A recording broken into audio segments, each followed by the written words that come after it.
ಮಾಜಿ CM S M Krishna ಅವರ ನಿಧನಕ್ಕೆ ರೋಣ ಶಾಸಕ ಜಿಎಸ್ ಪಾಟೀಲ್ ಸಂತಾಪ. ಕರ್ನಾಟಕ ರಾಜ್ಯದ ಜನಪ್ರಿಯ ಮಾಜಿ ಮುಖ್ಯಮಂತ್ರಿಗಳು ಹಾಗೂ ಮಾಜಿ ಕೇಂದ್ರ ಸಚಿವರಾದ ಶ್ರೀಯುತ ಎಸ್ಎಂ ಕೃಷ್ಣ ಅವರು ಇಂದು ನಮ್ಮನ್ನ ಅಗಲಿದ್ದಾರೆ ಎಂದ ರೋಣ ಮತಕ್ಷೇತ್ರದ ಶಾಸಕ, ಖನಿಜ ಅಭಿವೃದ್ಧಿ ನಿಗಮ ನಿಯಮಿತ ಅಧ್ಯಕ್ಷರು ಬೆಂಗಳೂರು ಮಾನ್ಯ ಜಿಎಸ್ ಪಾಟೀಲ್ ಅವರು ಸಂತಾಪವನ್ನು ಸೂಚಿಸಿದ್ದಾರೆ.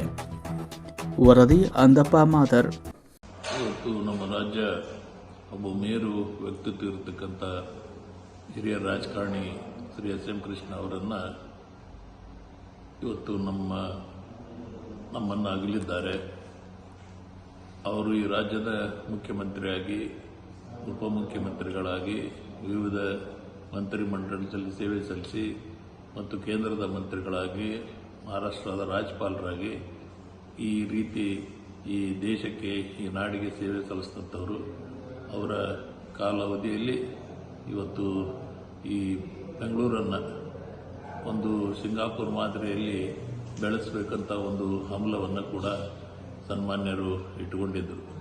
ಅಂಥ ಒಂದು ವ್ಯವಸ್ಥೆಯಲ್ಲಿ ಇವತ್ತು ಬೆಂಗಳೂರನ್ನು ಇವತ್ತು IT-BT ಹಬ್ ಆಗಿ ಇವತ್ತು ಪರಿವರ್ತನೆ ಮಾಡುವಲ್ಲಿ ಇವತ್ತು ಯಶಸ್ವಿಯಾಗಿದ್ದಾರೆ. ಇವತ್ತು ಸನ್ಮಾನ್ಯ ಎಸ್ ಎಂ ಕೃಷ್ಣ ಅವರು ಇವತ್ತು ನಮ್ಮ ಮಂತ್ರಿ ಮೇಲೆ ಕೂಡ ಅಷ್ಟೇ